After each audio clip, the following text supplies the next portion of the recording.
Casablanca. Um cinema em Candeia. Nada de macumba ou rituais macabros. A sala estava pintada de preto para garantir a boa visibilidade da tela. Marcaram a inauguração para dali a uma semana. Ainda precisavam arrumar as cadeiras, testar o projetor e esperar que os filmes chegassem. No dia da inauguração, as sessões seriam gratuitas para atrair a clientela. Muita gente ali nem sabia direito o que era um cinema. Aécio Diniz não perdeu tempo. Conversou com o casal de proprietários e fechou uma parceria de divulgação do Cine Rex nos seus programas de rádio, em troca de ingressos de graça, em todas as sessões, para sortear entre os ouvintes.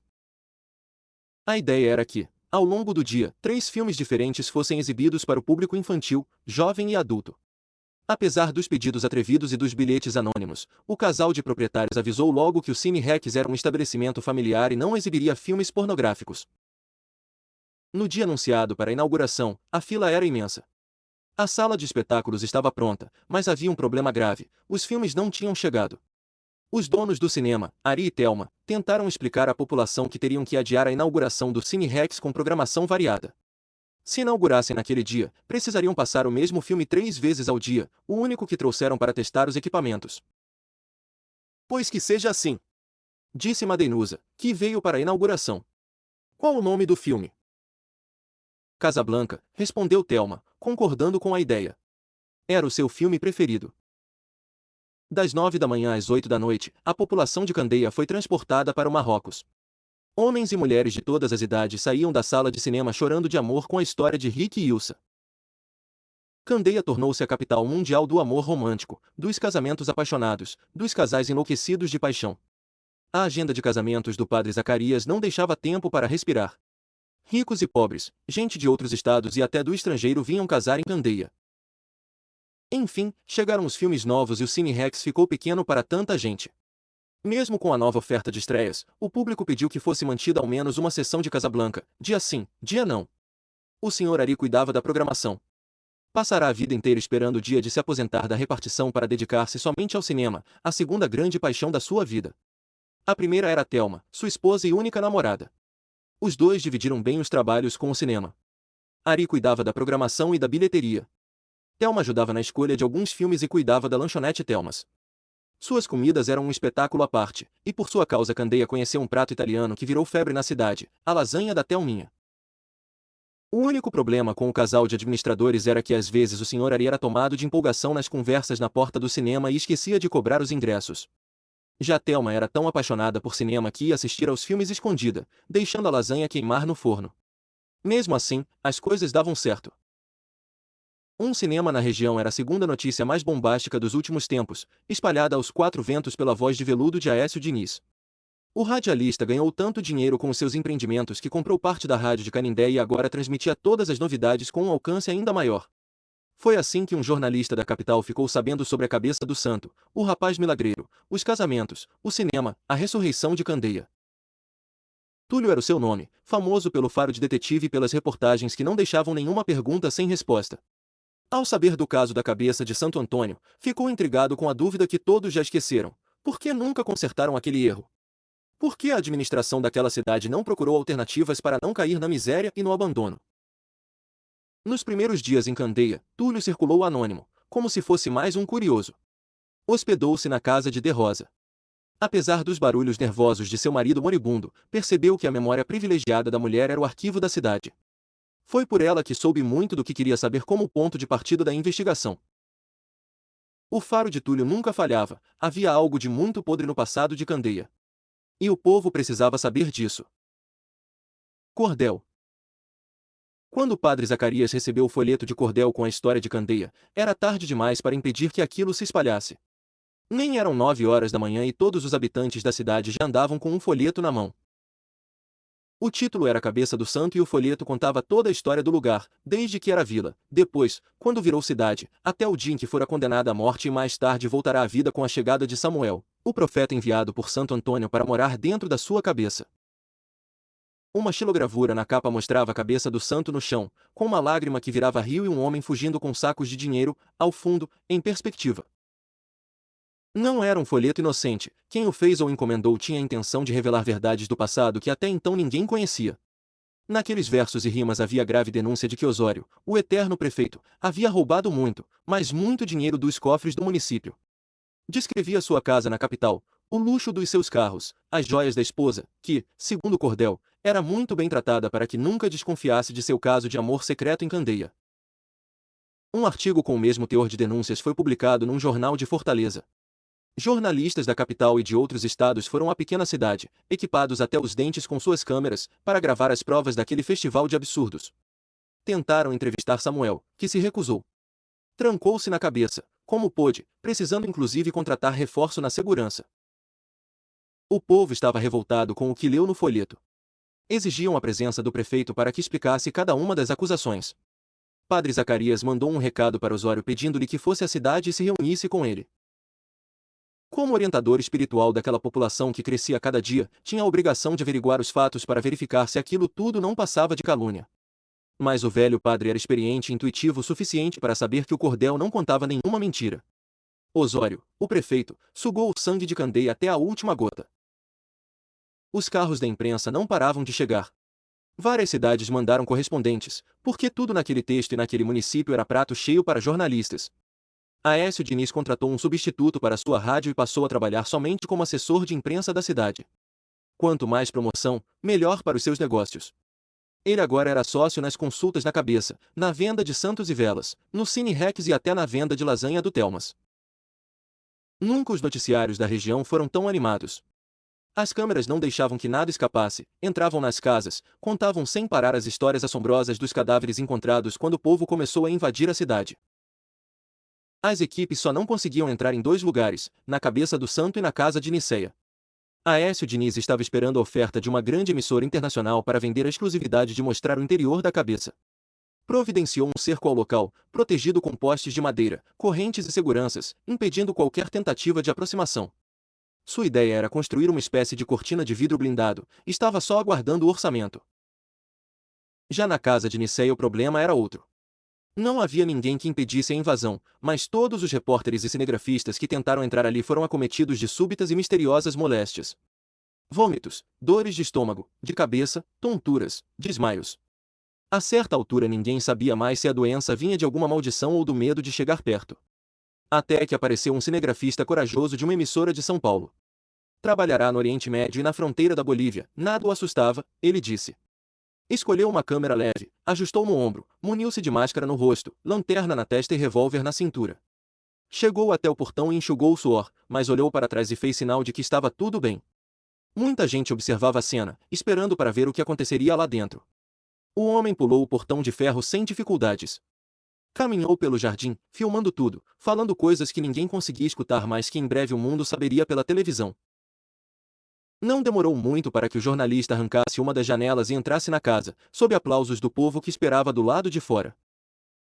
Vou ver como estão as condições e aviso daqui a pouco para todo mundo entrar.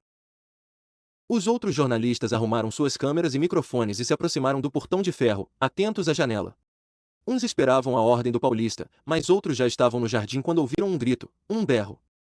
O homem pulou a janela e saiu correndo da casa, seguido de uma matilha de mais de 20 cachorros enlouquecidos, latindo, rosnando, prontos para arrancar um pedaço de quem estivesse por perto.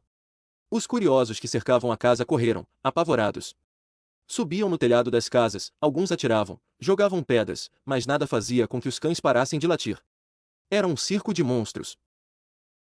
Desde esse dia o paulista corajoso nunca mais pronunciou nenhuma palavra. Foi levado às pressas para um hospital de Fortaleza, onde ficou internado até melhorar da crise nervosa que angustiava a equipe médica, incapaz de sequer sugerir um diagnóstico. Dizem que os cães só ficaram calmos depois que todo mundo saiu de perto da casa. A consequência do episódio traumático foi que ninguém mais tentou invadir a residência de Niceia. Samuel soube da história, não se falava em outra coisa, mas quase ninguém sabia do seu parentesco com a velha louca. Sua postura reservada o protegeu de expor a própria vida e os motivos que o levaram à candeia. Lembrava da chegada, da ferida, da conversa com Niceia. Com ele não aconteceu nada do que ocorreu com os jornalistas. Ao ouvir falar do mistério do último casarão abandonado de Candeia, onde ninguém conseguia entrar, decidiu ir até lá de novo para tentar conversar com a sua avó. Além de descobrir um pouco mais do que existia no casarão, ele queria avisar que, em breve, deixaria a cidade. Cuidado! A vida mudou muito para Samuel desde que chegou a Candeia como um morto-vivo. Ele agora não tinha mais a liberdade de sair para onde quisesse, quando quisesse, sem ser seguido por um monte de mulheres desesperadas. Para ir à casa da sua avó, precisou de um plano. Decretou que, naquele dia, o santo pedirá que ele não falasse com ninguém, não consultasse, não conversasse e que ninguém ficasse perto da cabeça. Aproveitou e inventou também que Santo Antônio pedirá que ninguém rezasse para ele até 6 da tarde do dia seguinte. Samuel queria silêncio para ouvir a voz que canta, havia tempos não conseguia escutá-la como gostava, com calma, com nitidez. Segundo o recado inventado do santo, seria um dia de limpeza de energias negativas da área. Quem ficasse por lá poderia ser prejudicado. Foi Francisco quem deu o recado ao povo que estava perto da cabeça, enquanto Aécio divulgava na programação da rádio. Deu certo. Samuel não contou aos amigos o que faria, só disse que precisava de um descanso e de silêncio. Eram 4 da manhã quando ele foi até a casa da avó, exatamente como na primeira vez. Assim que bateu palmas, com a barriga no portão, Nicéia abriu a porta de dentro e apareceu. Samuel reparou na janela quebrada, tentou ver alguma coisa do interior da casa, mas era impossível. A câmera ainda estava lá, no chão. Ninguém teve coragem de ir buscá-la. Vá embora! Nicéia foi firme. Eu só vim falar com a senhora, é rápido. Pode falar, se for coisa pouca. Mas a senhora não me mandou embora? Mandei. Então eu vou. Samuel achou melhor tentar outro dia. Volta, menino. Não é embora do portão, não. Eu quero falar contigo. Ele voltou. Vai embora de Candeia. Vem perigo por aí. Que perigo? Tá vendo essa cidade? Tá vendo esse mundaréu de gente, essa confusão, esse povo da televisão? É tudo por sua causa. A culpa é toda sua. Minha, não. Eu não mandei o santo deixar o rádio ligado, eu não queria ir para lá, foi a senhora que mandou. A culpa é sua, não era para ter feito isso tudo, e tem gente com ódio, a velha se interrompeu, depois falou mais alto, tem gente que se pudesse te matava hoje. Vai embora. Que dia é hoje da semana? Domingo. Então você vai embora na quinta. Dá tempo de resolver o que falta. Eu não sei o que fazer. Mas escute bem uma coisa, na quinta-feira, antes de ir embora, você tem que passar aqui. Por quê? Para se despedir. Eu sou sua avó, rapaz. É minha avó, mas nunca me deu nem um copo de água. Você é quem devia me dar, agora que ficou rico enganando o povo. A senhora precisa de alguma coisa? Preciso de nada. A conversa era sempre difícil. Até quinta-feira você tenha muito cuidado, Samuel, muito cuidado porque essa semana vai ser difícil. Olha, presta atenção porque a velha parou de falar, depois completou, vem gente ali. Quinta-feira eu te espero. Fechou a porta de uma vez. Samuel apressou o passo para ir embora e viu gente chegando, de fato. Andou de cabeça baixa, para que ninguém o reconhecesse. Correu para a cabeça. Queria aproveitar o silêncio e despedir-se. Queria ouvir a voz que canta, talvez pela última vez. Canção. Nada o impediria de ir embora de Candeia naquele mesmo dia, se desejasse. Tinha dinheiro suficiente para ir a qualquer lugar até de avião. Não era mais o pobre estropiado que chegou ali sujo, descalço e mendigando água suja e pão seco. Agora tinha prestígio, dinheiro, usava roupas boas, ia ao cinema, comia lasanha todos os dias e dormia num colchão de molas, dentro da cabeça de Santo Antônio. Ele também poderia ter saído de lá, construído uma casa ao lado. Dinheiro não era problema. Se não o fez, foi por causa da voz que canta. Se não saiu de Candeia desde que começou a ficar aborrecido com aquela rotina de consultas, mentiras e barulho, foi por causa da voz que canta. Mesmo com tudo o que aconteceu, os milagres, os casamentos, a voz nunca parou de cantar no mínimo 2 vezes por dia, às 5 da manhã e 5 da tarde. Das vezes em que conseguiu ouvir, dava para ver que ela não falava muito bem o português do Brasil. Era uma língua misturada e Samuel não tinha muito estudo para saber dizer, exatamente, se a mistura era um sotaque, era um jeito diferente de cantar. Eram 4 músicas diferentes, ela variava. Às vezes cantava a mesma canção de manhã e de tarde. Às vezes mudava. Samuel seria capaz de cantarolar cada uma, mas não entendia direito o que queriam dizer. Ele captava algumas palavras: saudade, coração, despedida, mar, voltar, longe. As outras palavras pareciam pertencer a uma língua estranha. Seu plano deu certo e no dia seguinte, às 5 da manhã, ele colou o ouvido no topo da cabeça de Santo Antônio e conseguiu escutar a voz que canta, mais forte que nunca. A música conseguia destrancar algum lugar no peito de Samuel, uma gaveta de sonhos antigos. Houve um tempo em que ele sonhava com o mar, por exemplo. Sonhava com o dia em que levaria Marinha para conhecer o mar e ver se era verdade mesmo essa história de que a água do mar é salgada. Ele gostava quando a voz falava do mar azul. Vida de mar, ela dizia, isso ele entendia bem. Pensava no oceano, nos desejos de antes, nos tempos de criança em que as esperanças eram vivas. A voz falava de saudade e ele pensava em Marinha, mas sem tristeza, porque nem toda saudade é triste. Conseguia imaginar sua mãe junto com a família de mulheres que adivinhavam a morte como quem fala de uma viagem qualquer. Ao som da voz ele conseguia ser feliz. E por mais que já tivesse tentado, nunca descobrira de onde vinha. A mulher não rezava, portanto não seria nenhuma das que tinham ido às suas consultas. Se fosse, ele reconheceria a voz, sem dúvida. Era uma voz grave, rouca, de palavras bem pronunciadas. Pensar na voz sem um rosto era insuportável. Mas agora Samuel tinha data marcada para ir embora. Quinta-feira. Sentia a necessidade de obedecer à ordem de Niceia, sua estranhíssima avó. Talvez por saudades de ter a quem obedecer. Talvez por intuir que Marinha, se fosse viva, daria a mesma ordem. Ir embora, sair dali, largar aquele engano. A voz cantou lindamente, às 5 da manhã e às 5 da tarde, como sempre foi. Depois das 6 a mulherada voltou a rezar e já não era possível ouvir com clareza. Restavam poucos dias em Candeia, e naquelas horas de repouso e solidão Samuel teve a certeza de que estava apaixonado, completamente apaixonado por uma mulher de quem ele só conhecia a voz e poucas palavras que moravam no seu coração. Decidiu pedir a ajuda de Aécio Diniz. Seria arriscado revelar a todos o segredo da voz, mas era a sua única chance. Aécio divulgou no seu programa de rádio que Samuel, o mensageiro de Santo Antônio, precisava falar com a mulher que cantava todos os dias, às 5 da manhã e 5 da tarde. A princípio pensou em inventar que tinha um recado do santo para ela, mas Samuel o impediu. Com ela eu não quero mentiras. E esperou, ansioso, que ela aparecesse a qualquer momento em sua casa. Capuz. Quando sentiu que alguém mexia no pano da cortina, Samuel achou que fosse a dona da voz, mas era um ataque violento de um sujeito encapuzado, que lhe trazia um recado. O homem estava infiltrado entre os romeiros fazia vários dias, não haveria outra forma de ter acesso à cabeça se não fosse disfarçado de devoto à espera de bênção pro amor.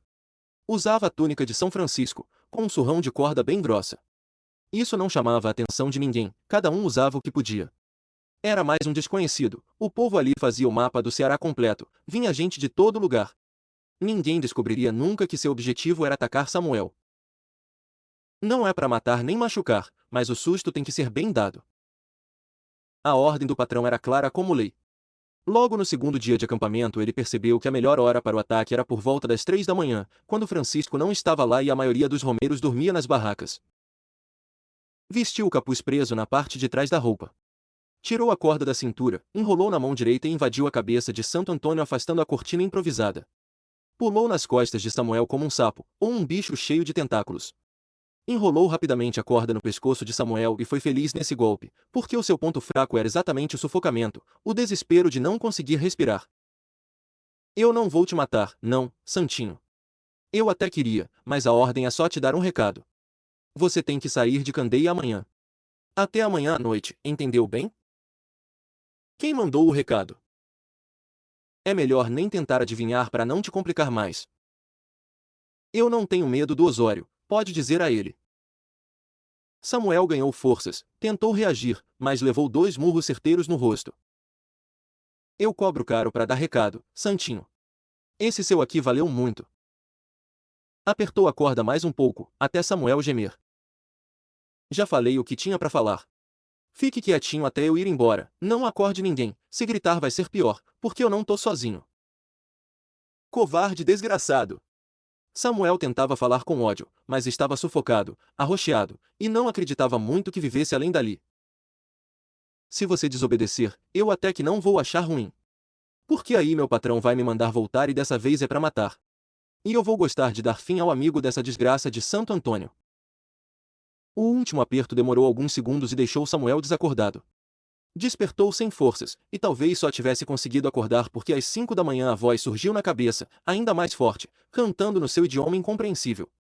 Só algumas palavras escapavam, atravessavam a cortina daquela língua estranha e apresentavam-se a Samuel. Naquele dia era coragem, coragem, ela falava em coragem. Cantou duas músicas lindas, aquele ritmo a princípio tão estranho, mas agora absolutamente familiar ao coração de Samuel. No final, a voz rezou. Pela primeira vez, a voz rezou. Foi breve. Me dê coragem, Santo Antônio.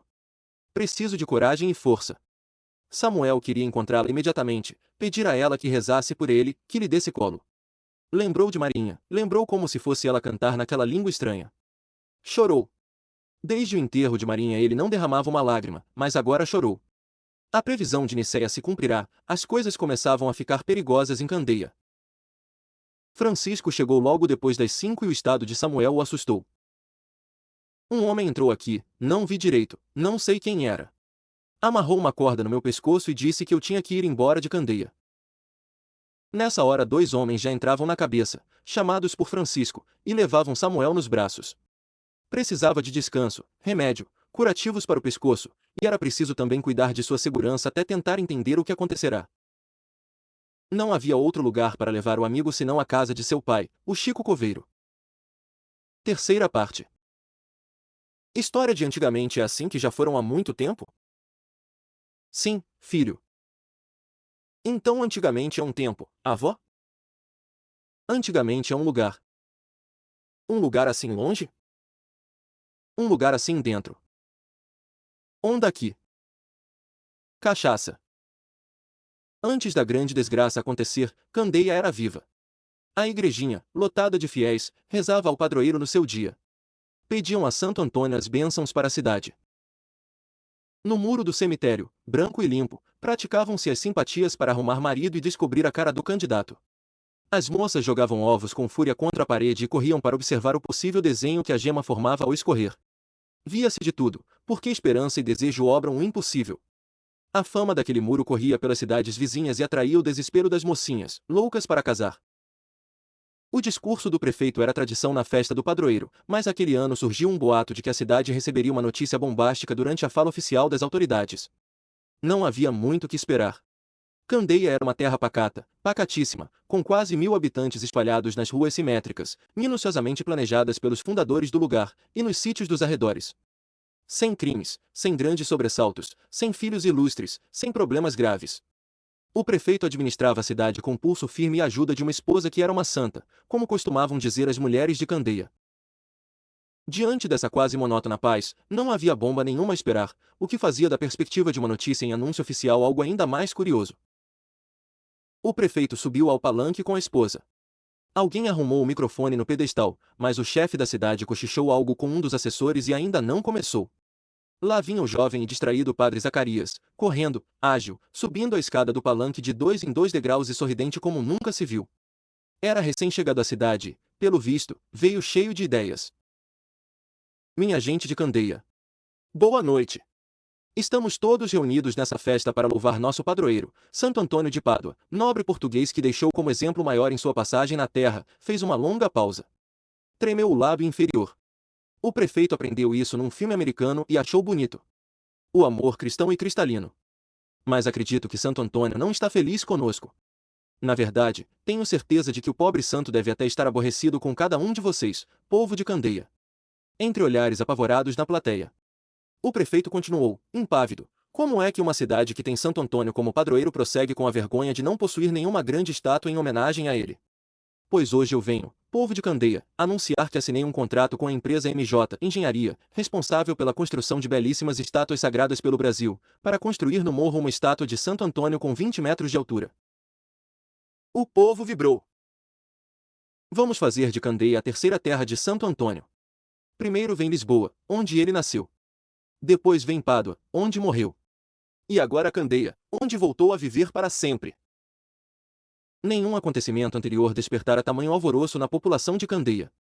Quem não estava por perto desde o começo do discurso foi atraído pela pequena multidão curiosa e incontida, de candeienses e visitantes, vibrando com a notícia.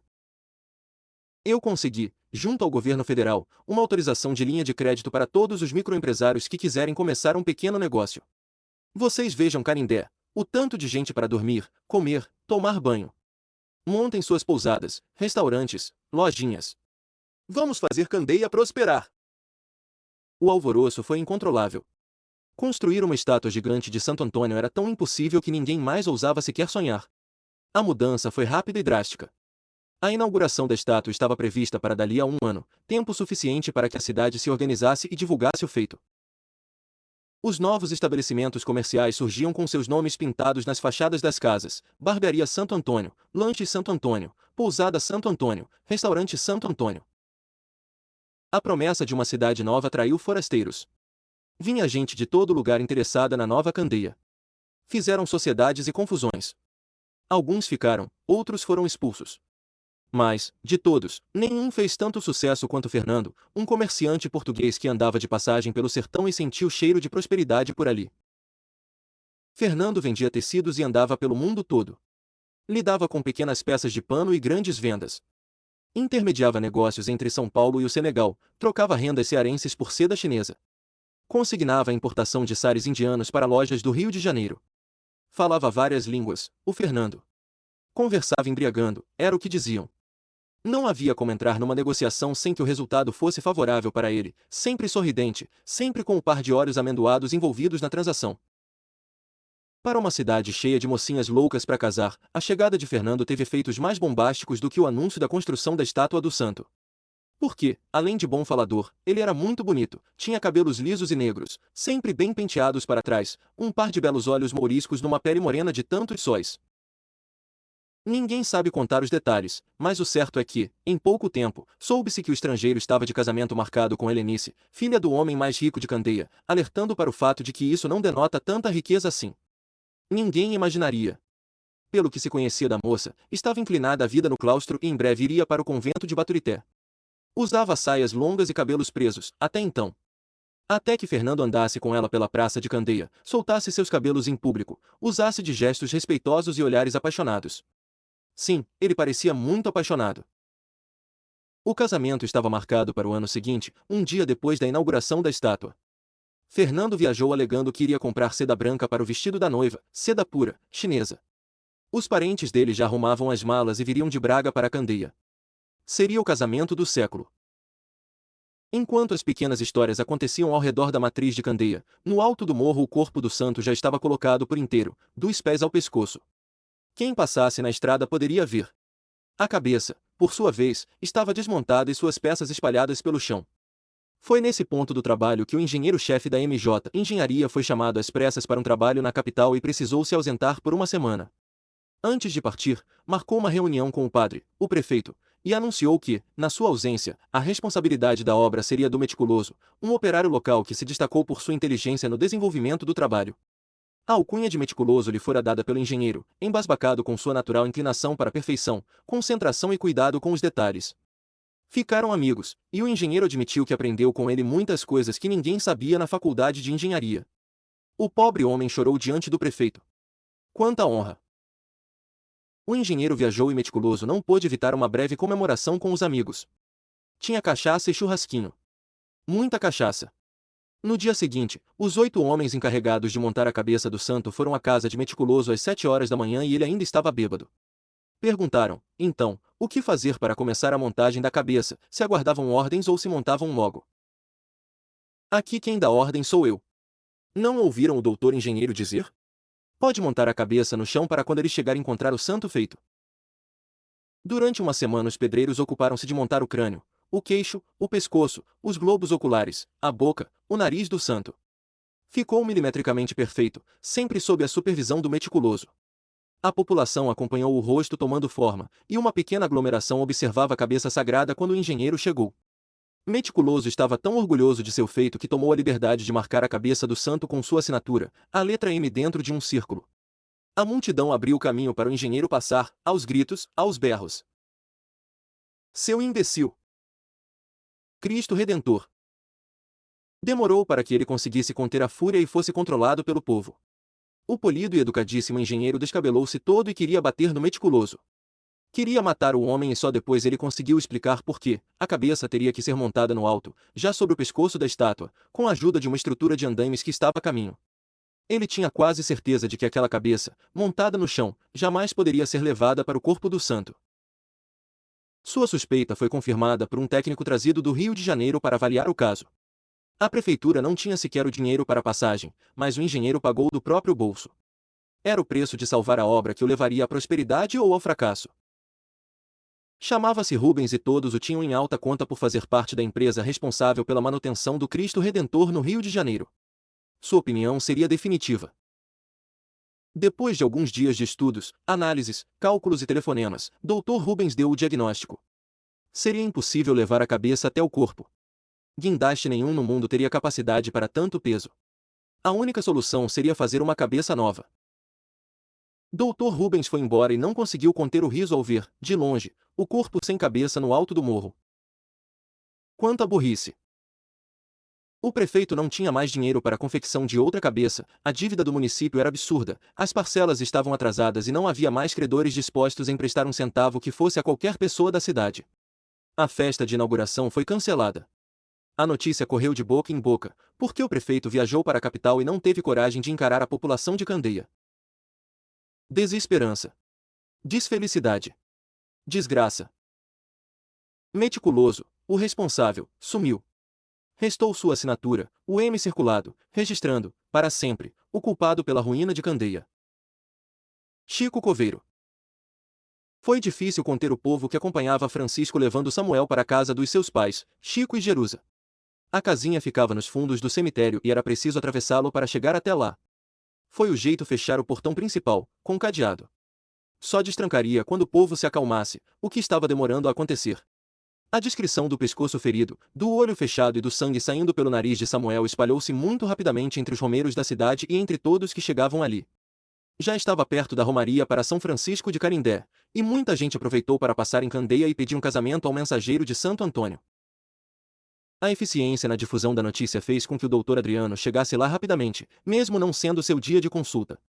Levou material para curativo, remédios e, especialmente, a sua amizade. Eu ainda não consigo entender isso, disse o médico. É coisa do Osório, doutor Adriano. Foi por causa do cordel, respondeu o ódio de Samuel. Eu ouvi os boatos. Só se fala nesse cordel em toda parte. Pro Osório, o Samuel é que está atrapalhando os planos dele, disse Chico Coveiro. Acham que ele escreveu o cordel. Samuel, você precisa ter muito cuidado. É melhor não voltar para a cabeça. E para onde eu vou, doutor Adriano? Pode vir comigo e Madeinusa, a gente dá um jeito. Pode ficar aqui em casa, escondido. No cemitério é mais seguro, disse Jerusa, trazendo um prato de canja para Samuel. Enquanto tomava sopa com dificuldade, deitado no sofá da sala, todos sentavam à mesa para almoçar. Francisco, o pai, a mãe e a irmã pequena, Diana. Doutor Adriano precisou ir embora, prometeu voltar no dia seguinte. Mudaram de assunto na presença da pequena. Agiram, então, como todos os dias, ouvindo as conversinhas da menina, rindo de bobagens, tentando fazer do momento o mais leve possível. Tratavam-se com um carinho natural, amor de gente simples, no olhar, no gesto, sem disfarces. Eram uma família. Samuel observava do sofá e tinha o coração dividido entre a gratidão pela acolhida e a profunda tristeza de não fazer parte daquela vida, por não ter família. Nem mãe, nem pai, nem irmãos. Ninguém que soubesse de seu passado, que o amasse incondicionalmente, a quem ele pudesse confiar seu amor. Lá fora, centenas de romeiros rezavam por ele. O boato cresceu e adquiriu uma sofisticação inacreditável. Diziam que ele sofria de estigmas, as mesmas feridas de Jesus crucificado que aparecem nos escolhidos, por merecimento e santidade. Isso fez com que o número de romeiros e curiosos aumentasse de forma assustadora. Estavam lá fora rezando, o que poderia consolar Samuel. Mas não. A sua solidão era para sempre. Não fazia parte. Não tinha uma, duas, três pessoas para quem pudesse apontar e dizer: eles sabem de toda a minha vida, eles estão comigo, eles me aceitam, são minha família. Mariinha levou tanto com ela. A sua ausência era dolorosa demais, mas só agora, quase um ano depois, sentado no sofá rasgado na casinha do cemitério, Samuel percebeu que aquela ferida era incurável. Da avó, Nicéia, não havia nada a esperar. Era uma velha louca, cega para o mundo, trancada na ruína mais suntuosa de Candeia. Samuel não tinha valor nenhum para ela. E quanto ao seu pai, era quase certo que estivesse morto. Sempre esteve. Foi o dia mais difícil naquele quase um ano de jornada desde que Samuel desceu, correndo, a ladeira do Horto do Juazeiro. A consciência da solidão doía mais que qualquer outra dor. Samuel conseguiu dormir durante a tarde e acordou com Chico Coveiro ao seu lado. Francisco saíra para dar notícias ao povo aglomerado no portão do cemitério. Jerusa foi com ele e Diana dormia no quarto. Chico tinha um ar muito grave. Quero falar com você enquanto temos um tempo. O que foi? Saia daqui, Samuel. Vá embora. Esse Osório não está para brincadeira. Vá para algum lugar muito longe, onde ele nunca te ache. Será que ele é tão perigoso assim? Não duvide. Você mudou tudo por aqui. Chico Coveiro via tristeza nos olhos do rapaz e pousou a mão no seu ombro. Acho que ele foi o único que não gostou da sua chegada. Você trouxe muita alegria para a gente. Ele e a bruxa da Helenice. Os dois riram. Eu nunca entendi direito como você chegou em Candeia. Quando eu soube de você, foi por causa do casamento do doutor, e Francisco nunca me falou nada. O que veio fazer aqui? O assunto, o jeito, a voz doce de Chico. Samuel quis chorar. Eu vivia com minha mãe no Juazeiro, só nós dois. Quando ela morreu, pediu que eu viesse a Candeia buscar meu pai e minha avó para não ficar só no mundo. Mas aí eu cheguei, achei a cabeça e começou a confusão. O papel nunca saiu do seu bolso, mas agora era bem guardado numa carteira de couro. Ele mostrou a Chico. Quando minha mãe morreu, eu só tinha isso, esse endereço em Candeia. Chico pediu que ele dissesse o nome do seu pai e da avó, não sabia ler. Samuel leu, pausadamente, Nicéia Rocha Vale, Manuel Vale. A cada letra pronunciada, os olhos calmos de Chico Coveiro transtornavam-se na expressão mais apavorada e estupefata que Samuel já vira em alguém.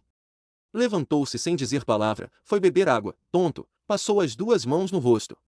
Francisco e Jerusa chegaram na mesma hora e, assustados com a palidez de Chico, perguntaram o que tinha acontecido. Samuel respondeu que não sabia, estavam conversando quando o pai do amigo reagiu daquela forma. Que foi, pai?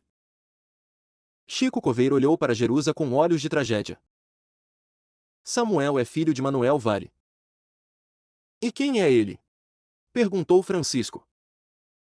Foi a mulher quem teve coragem de revelar, o meticuloso.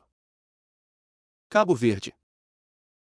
Antes de completar 6 meses de casado, Fernando anunciou a Helenice que precisava fazer uma viagem de negócios e que talvez fosse longa. Mas por que logo para a África? Isso é uma desgraça. Chorava como se fosse sufocar.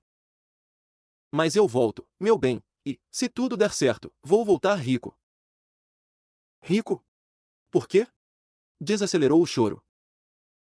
Porque eu vou comprar tecido em Cabo Verde, lá eles vendem os panos do Senegal, de Moçambique. Depois eu volto pelo Rio de Janeiro. Tem uma escola de samba que prometeu comprar tudo o que eu trouxer. Samba? Você ainda vai pro carnaval? O choro voltou.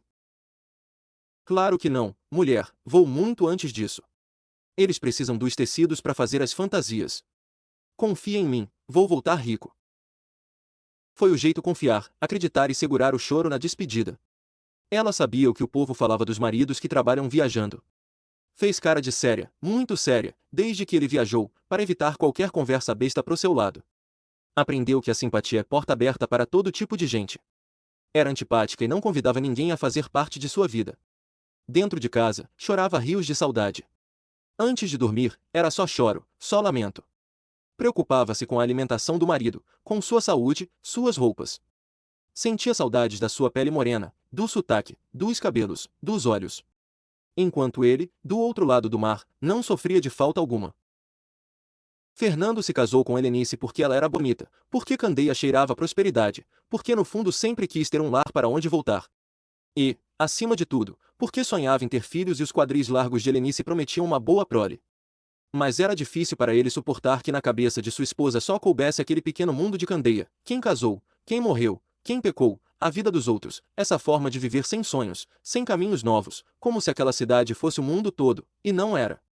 O mundo é grande, cheio de coisas, tudo longe dele. E o pior, em Candeia não tinha vento. Ele precisava ventilar o corpo, as ideias, dependia de vento batendo no rosto. Por tudo isso não pensou 2 vezes, Fernando foi sentir o vento na África. Não era mentira, ele ia mesmo comprar os panos para o Carnaval do Rio de Janeiro. Logo que chegou a Cabo Verde, sua primeira providência foi tirar a aliança e esconder muito bem. O plano inicial era ficar mais ou menos um mês na ilha de Santiago, aguardando a chegada de uma remessa de tecidos do Senegal, e depois voltar para casa. Nos primeiros dias fez amizade com o dono de uma lojinha no Sucupira, o gigantesco mercado a céu aberto onde se vende de tudo. Fernando passava o dia no Sucupira, olhando os tecidos dos concorrentes, fazendo trocas com as sedas indianas que levará, aprendendo sobre a padronagem dos panos africanos e espiando o corpo cheio de carnes das cabo-verdianas, especialmente o de Maria, a lindíssima dona da banca de colares e brincos feitos de pedras filhas de vulcões. Maria chamou a sua atenção dentre as outras desde o primeiro dia.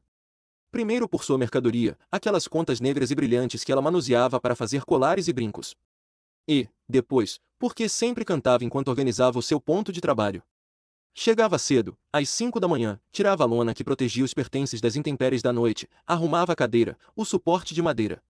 No tabuleiro forrado de pano vermelho, esticava os colares, os brincos, pulseiras. Pendurava alguns colares em 2 troncos de madeira, para atrair o interesse dos visitantes. Inventava modelos novos de pulseiras e brincos da tal pedra, mais brilhante que pérola negra. Às 5 da tarde, quando desarrumava tudo de novo para ir embora, cantava outra vez e enfeitiçou o coração de Fernando com a voz grave, forte, doce, pronunciando com tanto gosto cada palavra do crioulo cabo-verdiano. Havia dias ele observava, passava por lá, sorria para ela. Tentava lembrar de Helenice, mas àquela altura ela era só fumaça. Um dia não resistiu e foi conversar com a moça. Como é o nome dessa pedra? SBT, afasta uma olhada e atrai sorte, ela respondeu, em português, com a frase que sempre dizia para os clientes. Homem pode usar? Pode, ela sorriu Marfim.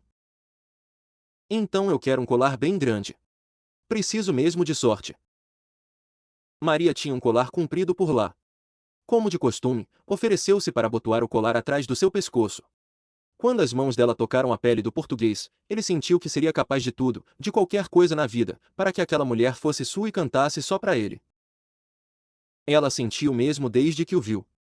Não demorou para que Fernando alugasse uma casa ali perto do Sucupira e fosse morar com Maria. Ampliaram um pouco a lojinha e vendiam cibiti tecidos, os do Senegal e as sedas indianas que lhe restavam. Maria gostava de conversar. Dizia história, e começava a contar as lendas que sabia desde menina, coisas da África, dos bichos e gentes. Fernando gostava tanto de suas conversas quanto das canções. Às vezes ele dizia história, e contava para Maria os contos de amor que lera nos livros. Fernando, que nunca fora muito de acordar cedo, adquiriu o hábito de levantar às 4:30 da manhã para acompanhar a mulher e escutá-la cantar, sem dizer uma palavra, comovido. Às vezes até chorava. Não sei por que você chora. Essas músicas são de doer. O nome desse jeito de canção é morna. Aqui a gente nasce ouvindo morna e morre também. Eu quero morrer ouvindo você cantar. Houve um dia em que Maria acordou mais cedo que o normal, mas não conseguiu cantar, tinha vontade de vomitar. Pediu a Fernando que arrumasse as coisas da lojinha e a levasse a uma rezadeira do Sucupira para tomar algum remédio. A velha foi precisa no diagnóstico, ela está grávida. E estava, de fato. Melhorou dos enjoos e voltou a trabalhar, cantando como sempre, acarinhando a barriga. Pariu uma linda menina, a quem chamou de Rosário. Era a cara do pai. Os mesmos olhos, o mesmo sorriso. Naquela vida de trabalho no Sucupira, cuidar da menina, ouvir as mornas, o tempo passava sem que Fernando notasse. Estava bem em Cabo Verde. Já usava as roupas de lá, nunca mais tirou o colar de cibiti do pescoço, aprenderá um pouco de crioulo e estava feliz, embalado pelas mornas de Maria. De vez em quando, ela cantava coladeiras, canções alegres, de dançar. Ele amava cada nota e vivia por aquela voz. Vez por outra escrevia uma carta para Helenice, inventando desculpas para a demora. Já estava havia quase 2 anos longe de Candeia e pensava em não voltar nunca mais. Só mandava as cartas a pedido de Maria. Você casou com ela no padre, isso é coisa séria. Mande uma carta de vez em quando. Mas eu não quero voltar nunca mais para lá. Em Candeia não tem vento. E eu gosto é de você, da minha Rosário, do meu Cabo Verde. Você pode precisar voltar um dia. Não deixei nada lá, meu amor. Por mim eu não volto nunca. Nunca é como a lua, não pertence a ninguém. Não feche a porta de Helenice na sua vida. As palavras de Maria ganharam um forte significado quando os dois decidiram ir a São Tomé mais uma vez, para um passeio, exatamente como fizeram logo no começo do romance. Foram de barco, como de costume. Fernando gostava muito do mar e Rosário nunca tinha navegado antes.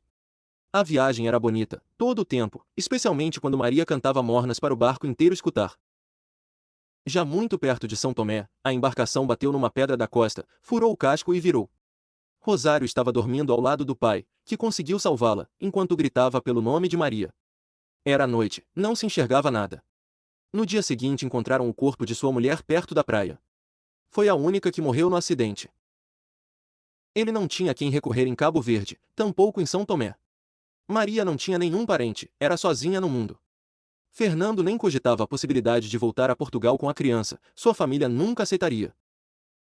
Só restava contar com o apoio e a compreensão de Lenice para acolher aquela órfã, já que sua legítima esposa tinha tanta vontade de ser mãe.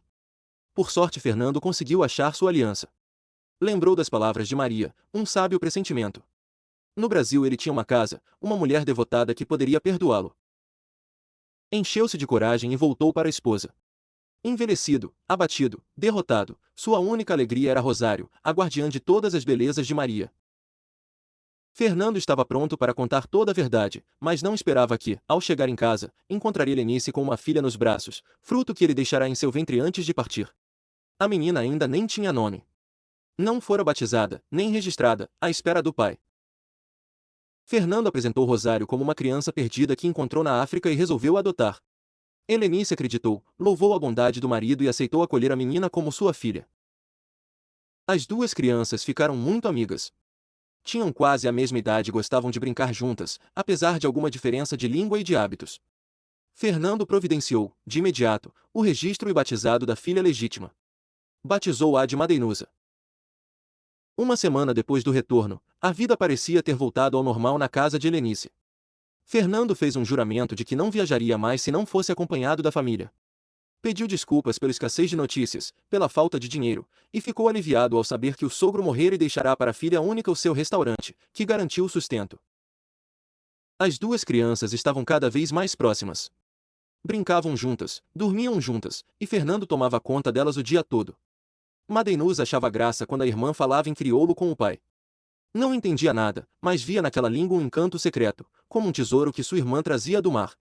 Rosário gostava de cantar às 5 da manhã e 5 da tarde, igual a sua mãe. Lembrava da letra das músicas com a ajuda do pai, que decorou as 5 canções preferidas de Maria e cuidou para que a filha também aprendesse. Rosário perguntava muito pela mãe, mas, por sorte, o fazia em crioulo e ninguém entendia. Ela o chamava de pai, mas isso não soava tão estranho, porque a proposta foi mesmo adotá-la como filha do casal. Helenice mal via as duas, passava o dia no trabalho. Durante a noite, dedicava-se totalmente a ser a esposa de Fernando, de todas as maneiras que foi capaz de ser para matar as saudades. As coisas começaram a mudar num dia de sábado, quando decidiram dar um passeio para tomar sorvete em Canindé. Era a comemoração de um mês da volta de Fernando. O declínio de Candeia já se iniciará, os passeios eram a única opção de lazer. A cidade aos poucos ia virando um cemitério a céu aberto. Além disso, Helenice não gostava de passear com Rosário em Candeia, ela vivia quase reclusa, imaginando as maledicências que poderia ouvir. Quase ninguém sabia que a menina existia. Melhor aguardar um pouco, até esvaziar mais a cidade. O padre da paróquia local, que havia muito não via Helenice, elogiou a beleza e semelhança das duas meninas, o mesmo sorriso, o mesmo olhar do pai, os mesmos olhos, ele disse. Só muda a cor da pele, no resto são iguaizinhas. Deus abençoe essas irmãs, em nome do Pai, do Filho e do Espírito Santo. Desde que começou a notar as semelhanças entre Rosário e Madeinusa, Helenice tentou afastar esse pensamento. Não poderia ser. Uma mãe não entregaria a filha assim, a não ser que ali se tratasse de um sequestro. Por mais que ela tenha tentado não dar ouvidos às suas desconfianças, o clima entre os dois ficou tenso demais para que ela pudesse dormir mais uma noite sem ter certeza da verdade. Quando as duas adormeceram, Helenice perguntou a Fernando se Rosário era sua filha e ele não teve coragem de negar. Contou a história toda, a morte trágica da mãe da criança, os pedidos que Maria fez para que ele nunca deixasse de escrever para Helenice. Quanto mais Fernando tentava explicar, mais a mulher tinha raiva. Não era o que ele dizia, mas a maneira de falar daquela outra, os olhos marejados ao dizer Maria. Nunca vira o marido falando assim dela própria, de nada na vida, com aquela paixão sofrida no peito. Nem ela sabia a potência do seu ódio adormecido, a vergonha, o rancor diante daquela imperdoável traição. Não pelas noites de carne juntas que viveram. Não por ele ter dormido com aquela africana, mas por amá-la até aquele dia, a cada segundo. Pediu ao marido que continuassem a conversa no dia seguinte, ela não aguentava mais. Fernando estranhou a reação, Helenice sempre chorava, se desmanchava, mas agora tinha um semblante duro e assustador. Mais que isso, ela tinha um revólver. Comprará para defender-se dos bêbados e ladrões que aparecessem no seu restaurante, e ninguém sabia da existência da arma. Nessa época muita gente já havia deixado Candeia, e como sua casa ficava mais perto da estrada, ela estava certa de que ninguém ouviria nada. E, de fato, ninguém ouviu o estampido do tiro certeiro, no peito, que matou o marido enquanto ele dormia. Madeinusa tinha o sono pesado, mas Rosário acordou, assustada. Helenice pegou a menina nos braços e saiu de casa com ela, tomando cuidado para que ninguém a visse. Tinha ódio da criança. Queria matá-la também. Levou a menina para a estrada e disse a ela que andasse, pois sua mãe a estava esperando logo adiante, lá naquela luz, apontou para muito longe. Rosário só tinha 5 anos, não sabia ainda que morrer era o mesmo que nunca mais, que sua mãe não estava naquela luz, que Helenice pretendia matá-la e só não o fez por falta de coragem. Sorriu, com olhos de sono, surpresa e a inocente alegria da expectativa do reencontro. Corre, Rosarinho. Corre para ver tua mamãe. Enquanto a menina corria, descalça, Helenice apontou o revólver para ela, mas baixou os braços diante daquele passinho tão parecido com o da sua filha. Eram iguais. Mesmo corpo, mesma altura, mesma idade. Filhas do mesmo pai, o desgraçado defunto que destruiu sua vida. Teve vontade de pegar Rosário nos braços e levar para casa de volta. Lembrou do marido e tudo ficou tão confuso que ela não sabia mais se o tiro foi mesmo real. Rosarinho corria, corria na estrada, e chamava por sua mãe. Helenice, enquanto isso, corria de volta para casa. Pediu a Deus que tomasse conta da menina. Não queria vê-la, não queria lembrar de toda a desilusão que sua existência representava.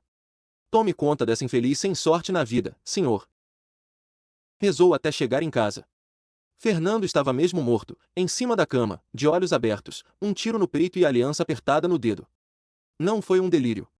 Ela precisava agir rápido.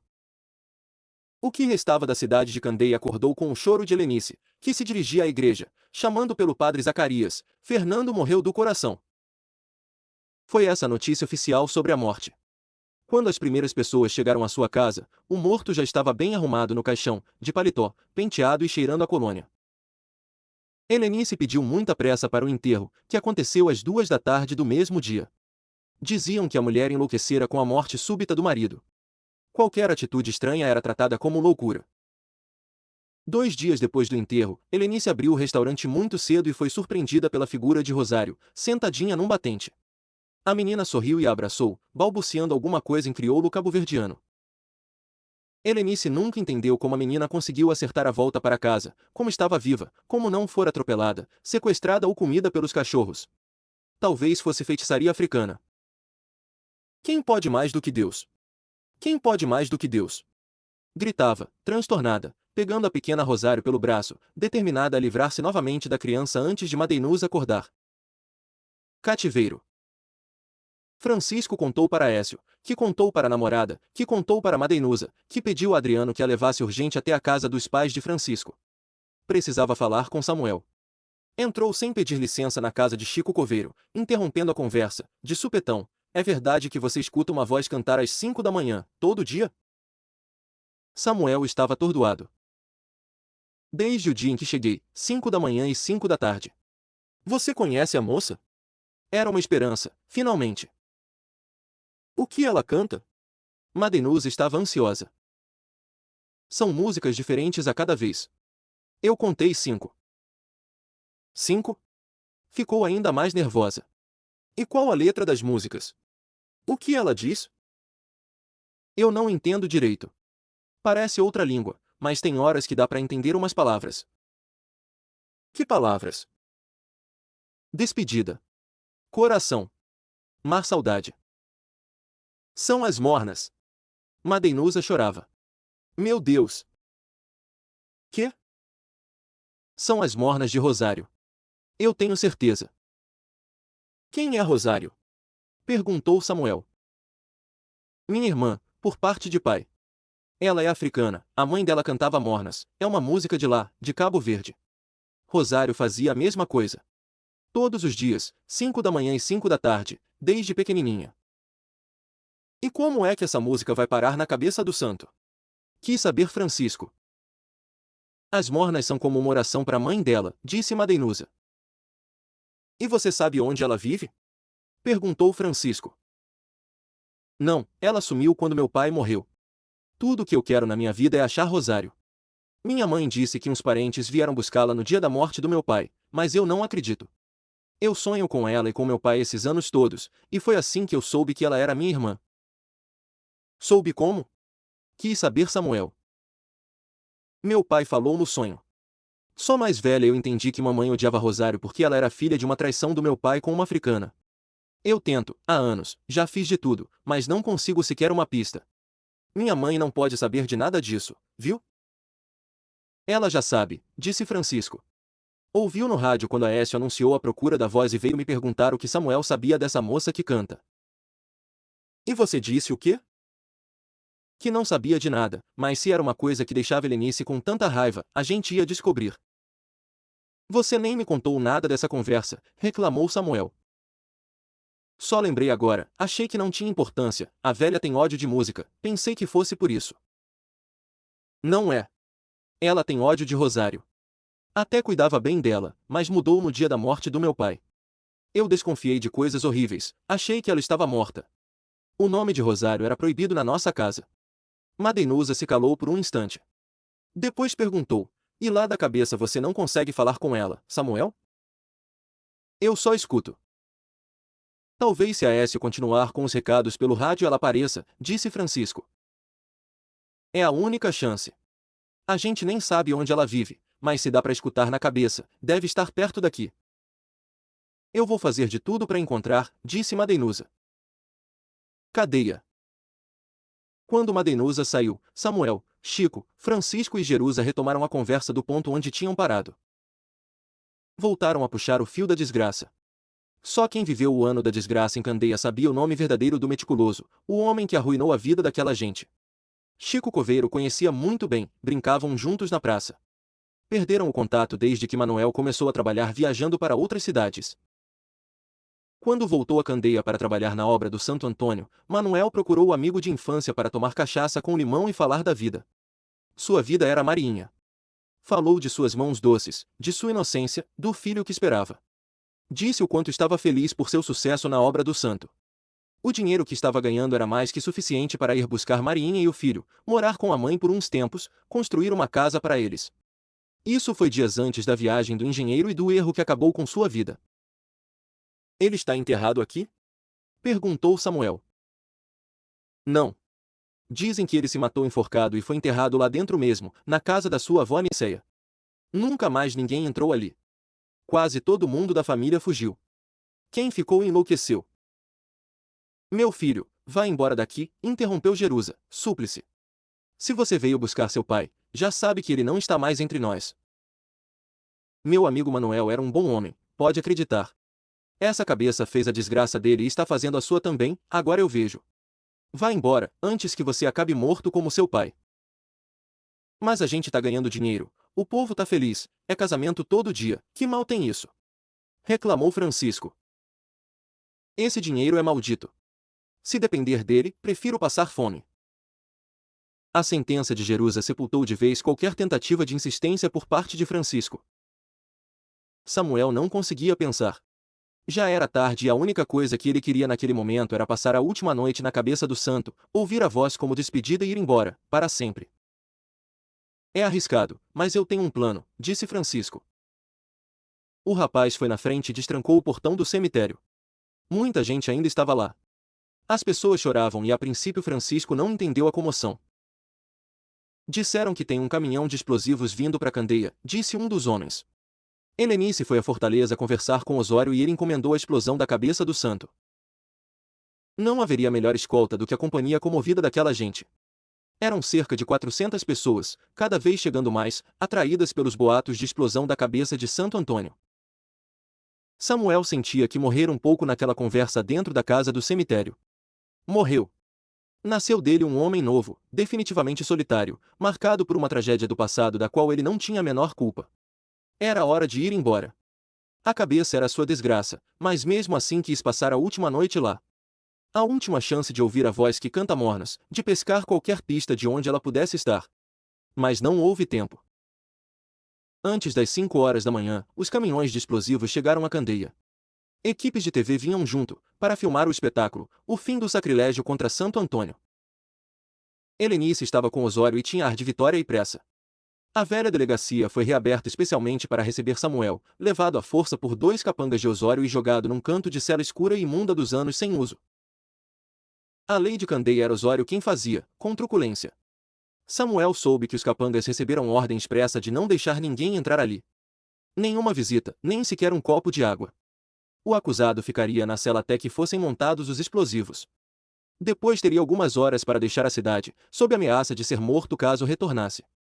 Osório voltará a morar em Candeia para que tudo fosse resolvido, até que todas as pessoas que invadiram as casas fossem expulsas. Depois da cabeça, as casas velhas também seriam demolidas. Osório esperava, havia anos, pelo fim do último morador de Candeia. Faltavam poucos, muito poucos. Helenice já concordara em vender sua casa. A pacata família de Chico Coveiro poderia ser transferida para outro lugar, certamente sem resistência. Os poucos velhos que sobravam estavam para morrer. Era questão de pouco tempo. A ideia era vender o terreno de Candeia para uma empresa que construiria uma fábrica ali, mas Osório só poderia fazer isso quando todas as casas estivessem, ilegalmente, em seu nome. O dom de Samuel fez renascer a cidade que, quando morta, faria a fortuna do ex-prefeito. Helenice sempre soube do plano, sempre apoiou. A oferta por sua casa seria o suficiente para ela ir embora de lá, tudo o que sempre quis. Seu passado ficaria enterrado sob o chão de uma fábrica, para sempre. Desde que fora jogado na cadeia, Samuel ficava mais aflito a cada minuto por não saber o que acontecia. Ouvia gritos na rua, muita gente chamando seu nome. Francisco era o mais desesperado. Madeinusa, Adriano, estavam todos do lado de fora. Osório e os engenheiros encarregados da explosão conversavam na casa de Helenice. O padre Zacarias tentou interferir, mas foi em vão. Nem ele conseguiu entrar na cadeia para conversar com Samuel, que, depois de tantas horas de fome e solidão, quase não acreditou quando viu sua avó Aniceia do outro lado das grades, olhando para o neto com terna piedade. Quarta parte. Havia necessitado muitos anos de sofrimento e miséria para conquistar os privilégios de la soledade. Gabriel Garcia Marques. Conselho. Você é tão forte quanto eu. Não nega que é meu neto.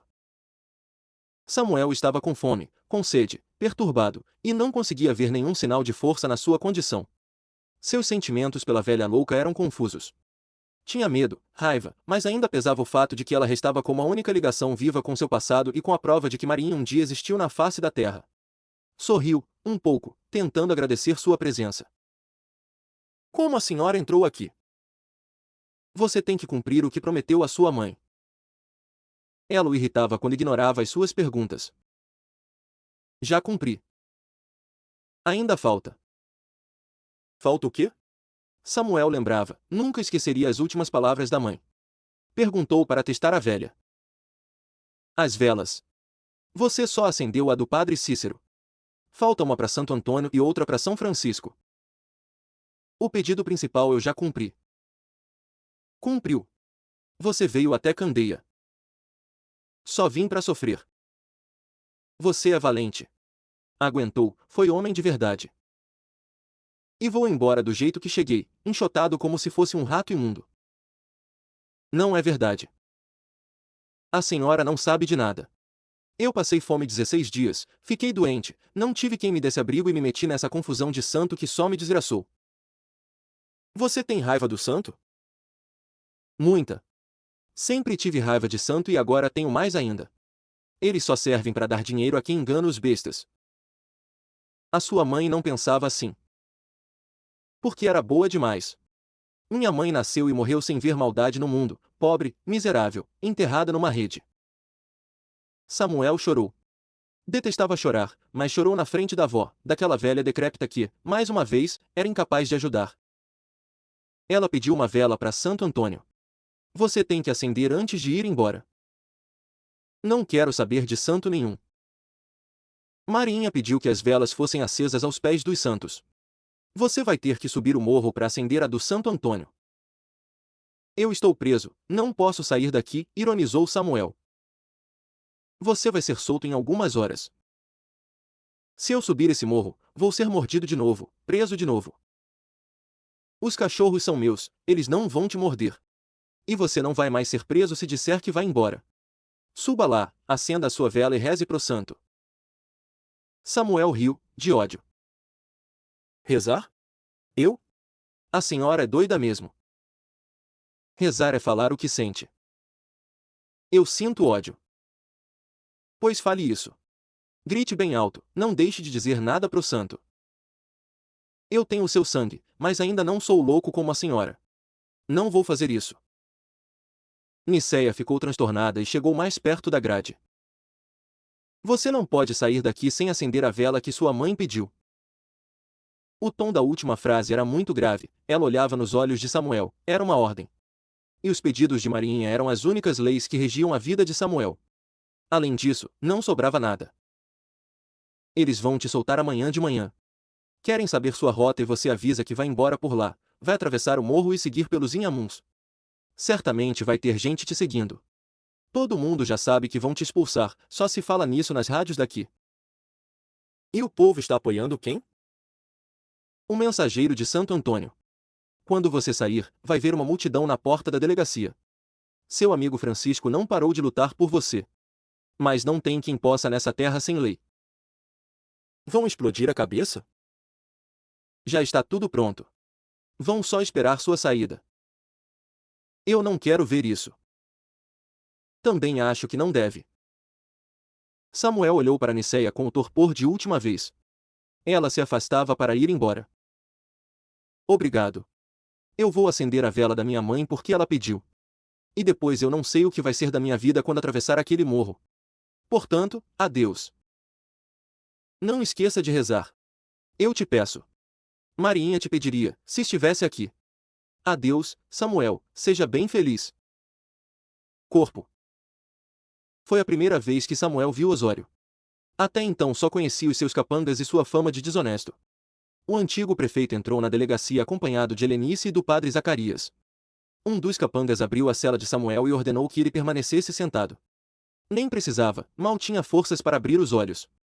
Helenice disparou imediatamente os seus insultos. Eu não sei de que inferno você saiu, mas é para lá que vai voltar. Gente ruim não pode gerar coisa que preste. Quando a gente pensava que estava livre da desgraça, aparece o filho do meticuloso para desgraçar tudo de novo. Samuel não dizia nada. Teve vontade, mas o padre Zacarias fez um sinal com o indicador sobre os lábios, pedindo que ele guardasse para si tudo o que pensava em dizer. Meu filho, eu conversei com Helenice e Osório e pedi que te dessem uma chance. A cabeça vai ser explodida amanhã às 5 da tarde e eles querem que você saia daqui antes disso. Para nunca mais voltar, disse a mulher, com ódio. O sangue da família Vale tem tinta do demônio. Osório fulminava Samuel também com ódio nos olhos. O padre pediu algo em voz baixa, e o prefeito disse que sim, com má vontade. Zacarias foi até a porta e voltou com o doutor Adriano, para examinar Samuel, e Madeinusa, que trazia leite, água de cocô e uma canja de galinha. Enquanto o doutor Adriano verificava a pressão e os batimentos cardíacos do preso, Madeinusa alimentava Samuel aproximando o canudo do copo de leite de sua boca. Ele olhou para a própria barriga, não estava colada nas costelas. Essa é outra que herdou o sangue ruim do pai, disse Helenice, coberta pelo olhar de desprezo da única filha, que agora nem sequer a chamava de mãe. Dessa vez foi Adriano quem pediu que os ânimos fossem controlados. Samuel recuperou-se rápido, e levantou para ir embora e cumprir o prazo. Deveria partir antes das 5 da tarde do dia seguinte. De fato, havia muita gente na porta da velha delegacia. Fiéis, amigos, emissoras de televisão, jornalistas, um mar de gente vestida de roupa marrom. Francisco correu para abraçar o amigo, comovido. Lembrou-se do dia em que o viu pela primeira vez. A cidade inteira já sabia da ordem de Osório, os explosivos estavam instalados, ninguém poderia mais chegar perto da cabeça do santo. Samuel estava mais forte a cada passo. Andavam, todos, em direção à casa de Chico Coveiro, ali seria o ponto de partida para sair de vez da cidade. Antes eu preciso ir nos pés do santo acender uma vela. Francisco achou graça. Pro Santo Antônio? Foi um pedido que me fizeram. Tem certeza que aguenta subir? Perguntou Madeinusa. Eu tenho que ir. Não posso sair de Candeia sem fazer isso. Eu tenho vela e fósforos, disse Chico Coveiro. A gente vai com você, disse Adriano. Ficaram na casa de Chico Coveiro para comer, tomar banho, descansar. De lá a saída para o alto do morro era mais discreta. Depois de acordar e almoçar um bom prato de baião de dois com queijo coalho e suco de caju, Samuel sentiu-se disposto para subir. Era uma caminhada de pouco mais de meia hora. Adriano, Madeinusa e Chico Coveiro foram com ele, por trás do morro para não chamar a atenção do povo da cidade, que por sorte estava concentrado na frente da cabeça do santo. Quanto mais chegavam perto do corpo do degolado, mais bizarro aquilo tudo parecia. Candeia estava lá embaixo. As pessoas pareciam formigas em volta da cabeça de Santo Antônio. A matilha que escoltava o corpo do santo apareceu. Eram mais de 10 e estavam bem calmos. Olhavam para Samuel como para um velho dono, sem latir, sem ameaçar. O cachorro que o mordera se aproximou, abanando o rabo. Ele o reconhecia por um sinal na testa, uma mancha de pelo que parecia uma estrela disforme. Chico Coveiro entregou a caixa de fósforos e a vela para Samuel. Os cães ficaram inquietos nesse momento, latindo, como se quisessem falar, andando em direção aos pés do santo. Samuel lembrou-se de que a vela precisava ser acesa nos pés. Lembrou-se de Nicéia pedindo que ele contasse ao santo sobre sua raiva por aquilo tudo, e pediu aos amigos que descessem um pouco para que ele pudesse rezar pela primeira e última vez na vida. Eu não sei rezar, seu santo. Só sei que minha vida hoje é uma desgraça e a culpa é sua. Tá vendo aquilo lá embaixo? Tá vendo essas marcas no meu braço, de arranhão, de murro? Tudo culpa sua. A vela não ficava acesa por causa do vento. Enquanto ele tentava encontrar uma forma de deixar que ela queimasse para poder ir embora, continuava falando, nem a vela quer ficar acesa. Eu não tenho fé nenhuma, degolado. Nem a vela que eu acendo tem força para ser fogo. Isso de ter fé é o que desgraça gente pobre como eu. No começo eu até acreditei. Quando vi o povo casando, até acreditei em milagre. Diabo de milagre. Samuel se pôs a gritar. Os cachorros se assustaram. Diabo de milagre. Não tem santo, não existe milagre. Adriano quis ir até ele, mas Madeinusa impediu, deixa esse pobre desabafar. A raiva estava na voz, no corpo, nos gestos, nos pés de Samuel, que chutavam a estátua gigantesca e inacabada de Santo Antônio. E essa merda de vela que nem fica acesa. Diabo de vela, diabo de santo, desgraçou a minha vida e a da minha mãe. Coitada, morreu acreditando. Desgraçou o povo de Candeia. Olha essa cidade. A culpa é sua. Eu odeio essa mentira de Santo Antônio. Odeio. Nunca mais quero ver santo na minha vida. O que aparecer na minha frente eu quebro, eu destruo. Samuel ficava mais transtornado a cada minuto. Os cachorros, que até então estavam deitados ao seu redor, levantaram de repente. Alguns latiram para Adriano, Madeinusa e Chico Coveiro, que agora estavam mais distantes, quase na metade do morro. Eu nunca quis te fazer mal. A voz vinha dos pés do santo. Quem disse isso? Samuel ficou assustado. Gritou novamente, quem disse isso? Nunca quis fazer mal nem a você, nem a sua mãe, nem a ninguém de Candeia, respondeu a voz que saía dos pés do santo. Eu endoidei. Oh minha mãe, eu endoidei. Não quero mais ouvir voz nenhuma. Samuel ajoelhou-se no chão, com as mãos nos ouvidos. Pelo amor de Deus, me perdoe. Eu precisava tanto te pedir perdão, Samuel. Como é que você sabe meu nome, santo de uma figa? Porque eu te tenho amor. Samuel nunca imaginou que algo tão assustador pudesse acontecer com ele. Depois de ter acesso às orações que as mulheres faziam, agora poderia ouvir a voz do santo? Saindo dos dedos dos pés do degolado? Ele tinha certeza de que enlouquecera. O medo passou, de repente. Sim, ele teve medo no começo, não sabia de onde vinha aquela voz. Mas agora já acreditava que poderia ser do santo. Só os loucos conversam com os santos. Sendo assim, ele pensou, vamos conversar. Faltava essa. Então o famoso Santo Antônio fala pelos pés? Eu preciso ouvir o seu perdão. Pensei que era o contrário, que os pecadores pediam perdão para os santos. Pobre da minha mãe, morreu achando isso. Mariinha era uma santa mulher. E morreu como um bicho, magra, no fundo da rede, achando que você ou outro santo qualquer iria aparecer lá para salvar da miséria. Samuel quase chorou. Lembrou-se de que só foi feliz enquanto viveu com a mãe ao lado. Viu a estrada por onde veio e por onde iria embora. Do alto do morro conseguia enxergar a estátua de São Francisco de Canindé. Bem feito que vão explodir essa cabeça. Tomara que explodam esse corpo também. Um santo que fala pelos pés não merece uma estátua. Vão explodir o corpo? O senhor não sabe de tudo? Falaram que vão explodir o corpo? O que será de mim? Os cachorros ficaram muito agitados. Foram até o pé esquerdo do santo, latindo muito. Samuel os acompanhou. Havia mato ao redor e eles latiam, latiam, a voz continuava falando, cada vez mais alto, cada vez mais perto. Por causa do latido dos cachorros era impossível entender o que ela dizia. Madeinusa, Adriano e Chico Coveiro subiram para saber o que estava acontecendo.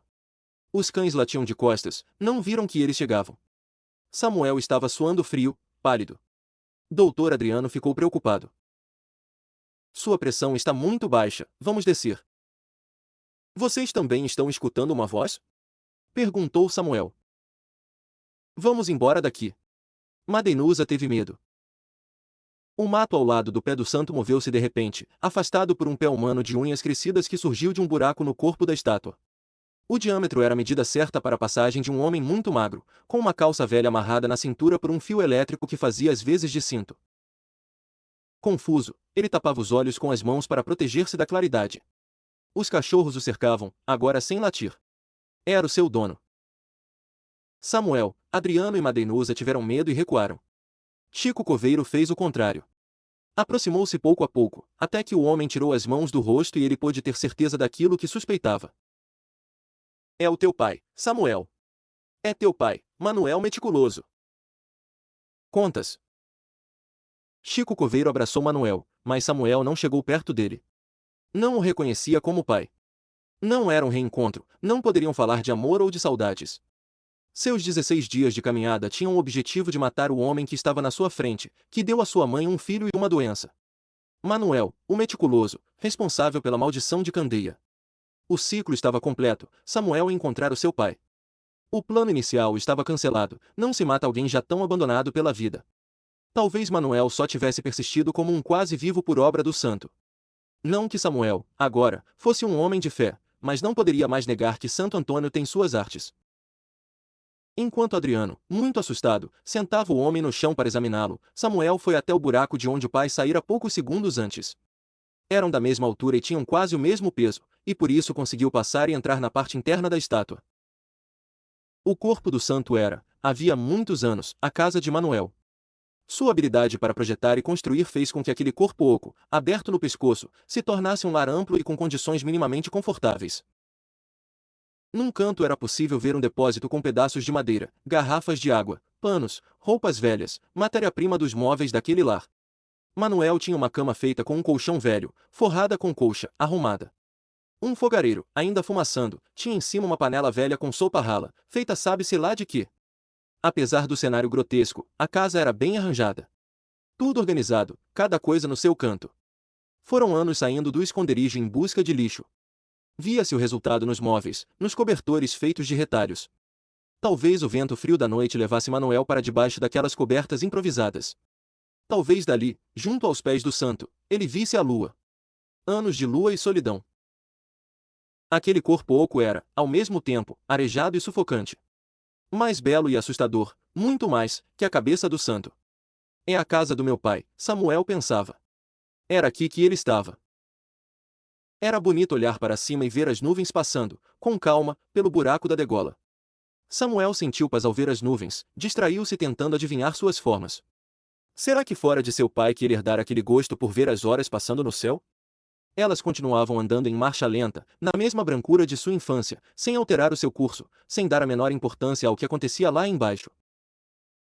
Adriano chamou por Samuel, que se apressou em sair do corpo. Era possível ver lá de cima que Osório pediu reforço da polícia das cidades vizinhas, e pelo movimento de homens subindo e entrando de casa em casa, talvez estivessem procurando por ele. Helenice e Osório conseguiram convencer as autoridades dos arredores de que a presença de Samuel, um impostor, perturbava a ordem pública. Agora a polícia queria prendê-lo. Samuel compreendeu que não poderia lutar contra as armas levianas de Osório, ele não escaparia de uma prisão torturante. Achará o pai. Agora precisava fugir. Desceram o mais rápido que podiam, carregando Manuel, o meticuloso, que não deixava de olhar para o filho. A figura daquele homem era uma visão assustadora. Barba de muitos anos, amarelada, rosto encovado, magro, decrépito, pouquíssima semelhança com um ser humano, quase tão bicho quanto seus cachorros. Vamos direto lá para casa, disse Chico. Manuel discordou.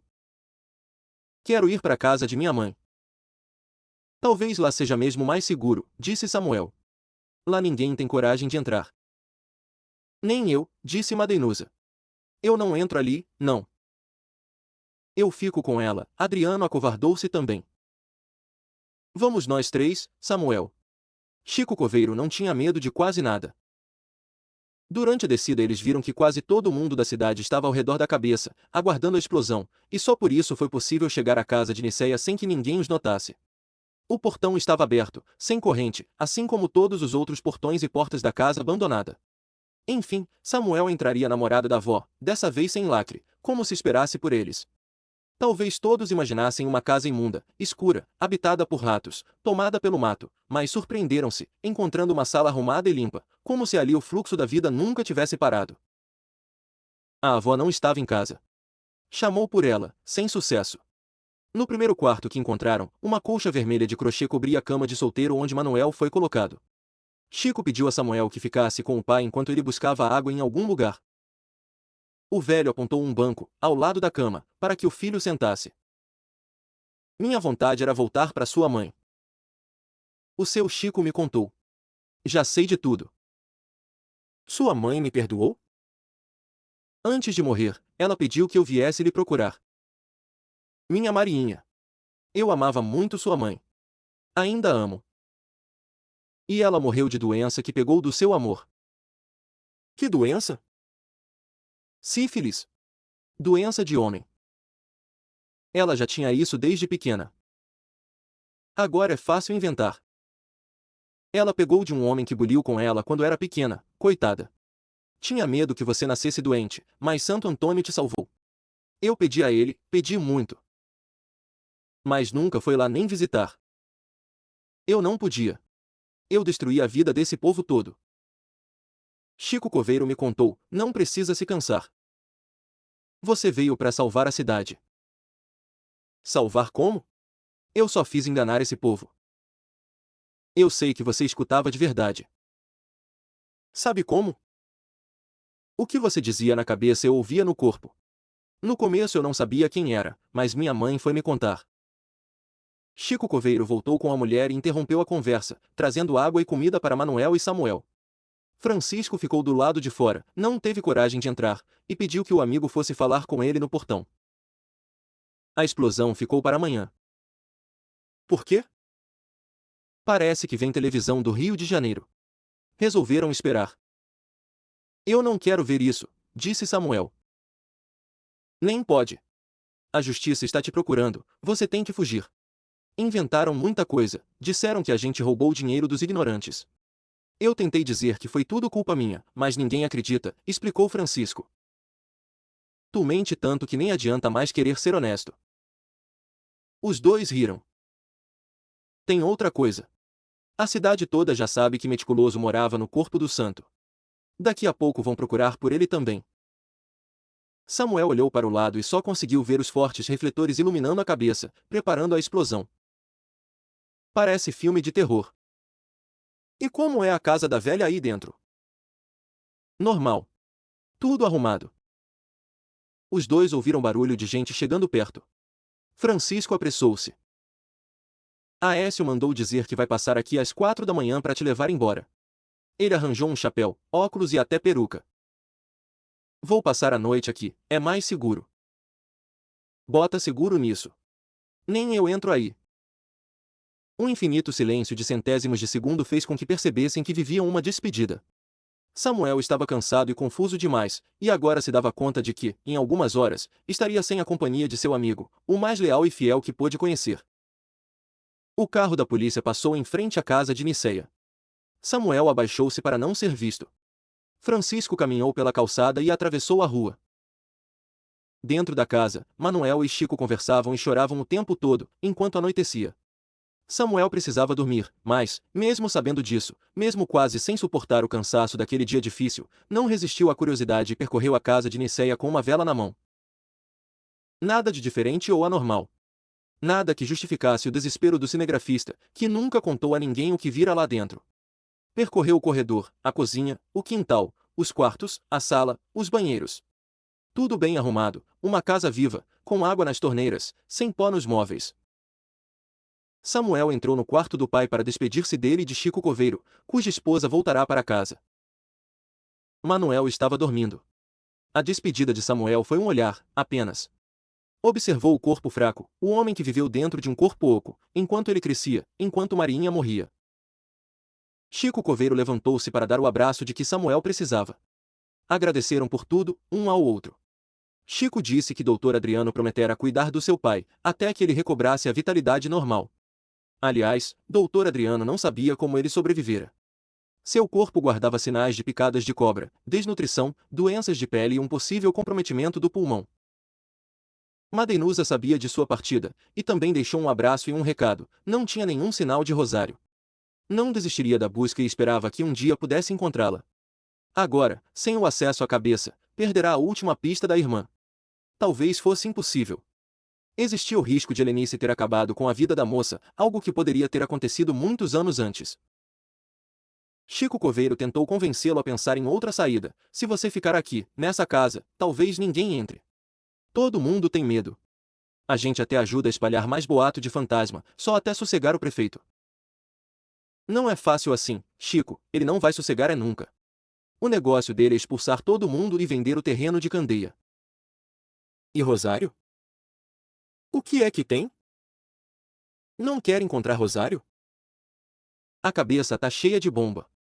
Como é que eu posso entrar lá para escutar notícia dela? Acabou, Chico Coveiro. Não nasci pra final feliz. Final mesmo, Samuel, é só quando eu baixar teu caixão na cova. Ainda dá tempo. Tu sonha muito, Chico. Foi a morte que me ensinou. O tempo de sonhar é em cima da terra. Manuel acordou balbuciando, chorando sua dor. Dor com nome de Marinha. Chico levou um copo de água à boca do homem, que se engasgou até arroxear, até acalmar e dormir de novo. Depois disso, Chico Coveiro foi embora. Samuel armou uma rede verde ao lado da cama do pai. Conversou, contou uma coisa e outra da vida, duvidando que Manuel entendesse algo. Dormiram fácil, derrotados pelo cansaço. No meio da madrugada Samuel levantou-se várias vezes, com a certeza de ouvir a voz da avó, que ainda não aparecerá depois do retorno de Manuel. Não havia ninguém na casa. Procurou na sala, na cozinha, por todos os cômodos. Quase todos. Samuel notou, à esquerda, uma porta trancada. De início pensou que fosse um armário de parede, onde se guarda qualquer coisa, mas depois teve vontade de abrir. Precisou forçar a porta e encontrou um quarto, uma cama grande de casal, coberta com uma colcha de crochê preta, e um mosquiteiro de filó por cima. No mais perto que conseguiu chegar, viu o corpo mumificado de uma mulher idosa, com o vestido que Nicéia usava todas as vezes que encontrou com ele. Era uma morte de muitos anos. Os raros cabelos brancos espalhavam-se sobre o crânio, coberto com pele seca como carne de charque. As mãos, entrelaçadas, seguravam um rosário da Mãe de Deus que hipnotizou Samuel. No meio das contas azuis, viu a conta verde do rosário de Marinha. Diante da múmia da avó, chorou a desgraça de um destino torto. É certo que a vida não lhe deu tantas chances de sonhar, mas ele teimava. Queria deixar Juazeiro e seguir em direção ao mar. Queria ver aquela água absurda e tomar banho contra as ondas. Candeia seria apenas uma parada rápida antes do destino final. Em poucas horas ele iria embora e talvez conseguisse chegar até a praia no mesmo dia. Tinha dinheiro. Cumprirá as promessas que fez à mãe e estava livre. Francisco poderia visitá-lo em Fortaleza, levar notícias do pai. Ou poderia ir morar com ele, se Candeia fosse mesmo destruída para a venda do terreno inteiro da minúscula cidade. Eu conheci a moça. Era a voz de Nicéia. A cara do pai, desde pequena. Não sei como conseguiu ficar viva. Onde ela está? Isso eu não sei. Nunca mais vi. A senhora mente. Sabia do meu pai. Nicéia levantou-se, andou em direção ao quarto de Manuel e disse, de costas, vá logo, vai chover. O céu tá limpo. O rapaz já chegou. Deus te leve. A Vera estava certa. Eram quase 4 horas da manhã e Aécio estava a postos com seu Fusca ligado, esperando para levá-lo embora de Candeia. Só deu tempo de Samuel pegar as velas e a caixa de fósforos, antes de sair daquela casa, entrar no carro e partir. Canindé. Eu preciso passar em Canindé antes de fugir. Por quê? Prometi a minha mãe acender uma vela no pé de São Francisco. Não pode ser depois? A alma dela tá sem sossego. Eu prometi. Eu só vou porque tenho medo de alma, com todo o respeito afinada sua mãe. Mas isso é um perigo. Eu sei. Então coloca o disfarce. No banco de trás tem um casaco, peruca, chapéu e bigode. E dentro do bolso do casaco Madenusa deixou uma caderneta com o telefone de todo mundo, meu, dela, do doutor, da rádio. Ela pediu para você ligar de 2 em 2 dias para saber notícia de Rosário. A gente vai achar a moça, coitada, eu tenho fé. Adriano está batendo de casa em casa para encontrar o cativeiro. Você nunca mais ouviu nada? Nunca. Meu medo é que Lenice tenha feito uma besteira. O meu também. Bastava a travessia de 2 ruas para pegar o asfalto e sair de Candeia, e isso não deixou tempo para pensamentos nostálgicos, para despedir-se de todos, ir à cabeça pela última vez. Aquilo era uma fuga, não uma viagem. O carro passou em frente à casa de De Rosa. As 2 cadeiras estavam lá, no mesmo lugar do primeiro dia, vazias. Talvez tivessem cumprido a tradição de morrer dormindo dentro de casa. O gato estava vivo, em cima do muro. Levantou a cabeça com o barulho do carro, mas voltou a dormir. Como foi encontrar seu pai? Aécio quebrou o silêncio. Estranho. Pensei que era o santo falando. 25 anos trancado naquele corpo sem ninguém saber. Que desgraça. Tinha uns esconderijos lá dentro, por debaixo da terra. Ele tinha os cachorros, tinha a mãe dele. Estava protegido esperando a morte. Você não quer ficar com ele? Não. Ele tem companhia. Eu fiz o que tinha de fazer. Samuel parecia incomodado com a conversa, e Aécio resolveu ligar o som do carro na sua própria rádio. Começava o especial Roberto Carlos de todos os dias. Era uma fita gravada, a mesma sequência de músicas, mas a rádio nunca recebeu uma reclamação sequer. Gosta do rei? Gosto. Minha mãe adorava. Escutaram a música em silêncio, até o refrão, que Aécio cantou a plenos pulmões, fazendo Samuel rir.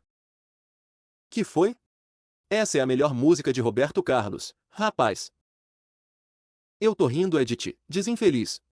E essa música nem é de Roberto Carlos, ele só canta. Claro que é. Não é, quem escreveu as palavras foi Caetano Veloso. Minha mãe ganhou o disco e levava para tocar na radiola da vizinha quando eu era pequeno. Eu li a capa, tinha lá, Caetano Veloso. Ele é totalmente diferente de Roberto Carlos. Já vi na televisão. Mas quem canta é o rei, isso é que interessa. Seja quem for, eu nunca entendi direito. O quê? Esse negócio da força estranha. Você sabe o que é? O que é o quê? A força estranha? Sim. Saber eu sei, só não dá para explicar. Adiantou nada. Ah, sim, eu acho que é um negócio que a gente sabe quando vem, a força estranha chega e, pá, a gente sente. Quando ela toma conta, a gente faz o que quer fazer por cima de pau e pedra, não tem cão que segure. Acho que vem de Deus. Minha mãe achava isso também. Eu perguntei para ela. E você já sentiu a força estranha, assim, por alguma coisa? Já. Senti muito. E acha que é o quê? Antes vinha da minha mãe. Desde que ela morreu, acabou-se. Mas dentro da cabeça, às vezes, eu sentia. Por causa do santo? Não. Por causa da voz de Rosário. Coragem. Algumas músicas de Roberto Carlos depois, eles chegaram a Canindé. O plano de Aécio era entregar-lhe o dinheiro que Francisco mandara e em seguida levá-lo para algum lugar, mas Samuel disse que ficaria ali mesmo. Homem, tenha cuidado. Osório tá dizendo que você anda com o dinheiro roubado dos pobres, eles podem te pegar. pois é só eu não levar o dinheiro. Pode levar de volta. E você vai viver como? Como sempre vivi. Pobre, liso, lascado. Pego uma carona hoje ainda, eu sei me virar. Eu quero ver a praia. Tenha cuidado, então. Ligue para mim, se precisar de qualquer coisa. Se ficar em Canindé, me avise. Posso ligar a cobrar? Samuel abraçou o amigo, apressando a despedida. Virou as costas e subiu as escadas que levavam ao São Francisco. Não havia ninguém por perto, nenhum perigo. O problema era que Marinha queria a vela acesa aos pés do santo e havia um espelho d'água ao redor de São Francisco. Era preciso atravessar sem molhar os fósforos, as velas e a caderneta de telefones para chegar exatamente aos pés do santo. É raso, dá para ir em pé. Só é fedido.